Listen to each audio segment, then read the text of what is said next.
வாசிக்கும் பொழுது வலமிருந்து இடமாகவோ அல்லது இடமிருந்து வலமாகவோ எப்படி வாசித்தாலும் எழுத்துக்கள் மாறாமல் பொருள் மாறாமல் அமைவதற்கு பெயர்தான் விகடகவி என்கிறோம்.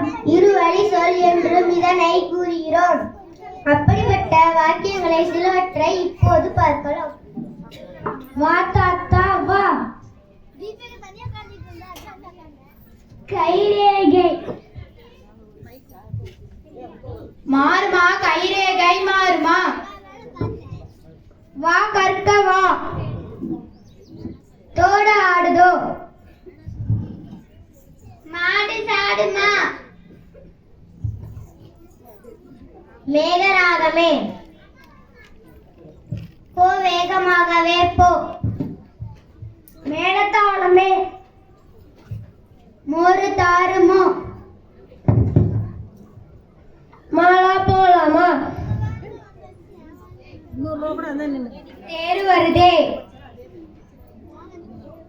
மாவடு போடுவோமா. நன்றி.